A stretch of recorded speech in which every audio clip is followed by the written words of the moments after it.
राजा विक्रमादित्य अपने भव्य महल में दरबार लगाए बैठे थे। तभी एक दिन दरबार में एक अजनबी व्यक्ति आया। उसके हाथ में लकड़ी का बना हुआ एक अद्भुत घोड़ा था। घोड़ा देखने में इतना सुंदर और अनोखा था कि दरबारियों की आंखें उस पर टिक गईं।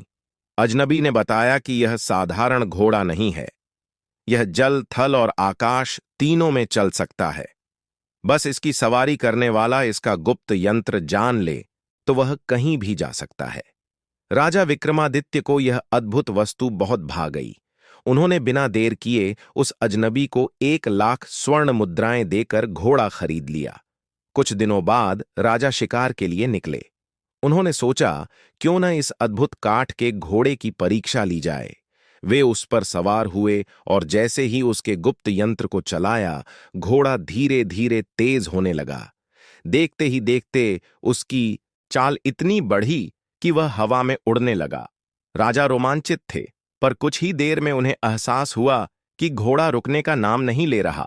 उड़ते उड़ते वह राजा को दूर एक अनजान स्थान पर ले आया और अंत में एक पेड़ से टकराकर टूट गया। राजा अकेले शिकारियों से बहुत दूर घने जंगल में रह गए। भूख और प्यास से व्याकुल होकर राजा पेड़ों से फल तोड़कर खाने लगे। तभी उनकी नजर एक बंदरिया पर पड़ी। वह साधारण बंदरिया नहीं थी, क्योंकि उसी समय वहां एक सन्यासी आया और अपने घड़े का जल उस पर छींटते ही वह एक अत्यंत रूपवती राजकुमारी में बदल गई।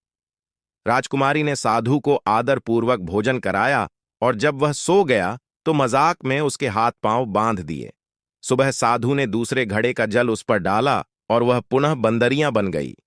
साधु क्रोधित होकर चला गया। राजा ने यह सब छुपकर देखा था। उन्होंने आगे बढ़कर राजकुमारी को सारा हाल पूछा। राजकुमारी ने बताया, मैं कामदेव और एक अप्सरा की संतान हूं। एक बार मैं वन में मृग पर बाण चला रही थी, पर वह बाण पास से गुजरते हुए एक साधु की बांह पर लग गया। क्रोधित होकर उसने मुझे शाप दिया कि मैं बंदरियां बन जाऊं।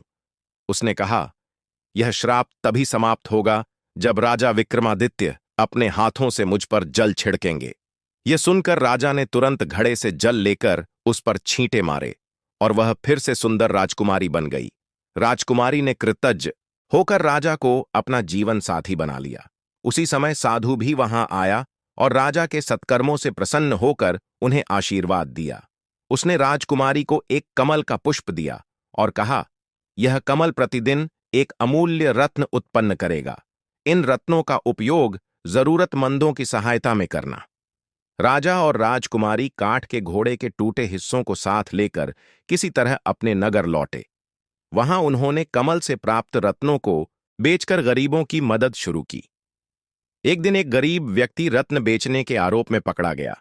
दरबार में उसने कहा, ये रत्न मुझे राजा के कमल से मिले हैं। दरबारी उसे झूठा कहने लगे, पर राजा ने उन्हें समझाया, किसी की ईमानदारी पर बिना प्रमाण शक नहीं करना चाहिए। उन्होंने स्वयं वह रत्न खरीदा और उस गरीब को मुक्त कर दिया। इस प्रकार राजा विक्रमादित्य ने न केवल अपनी बुद्धिमानी और साहस से एक श्रापित राजकुमारी को मुक्त किया, बल्कि दानशीलता और न्यायप्रियता का भी परिचय दिया। यह कथा सिखाती है कि आकर्षक और अद्भुत वस्तुएं कभी-कभी जोखिमपूर्ण हो सकती हैं और सहानुभूति, विश्वास तथा धैर्य से हर कठिनाई को पार किया जा सकता है।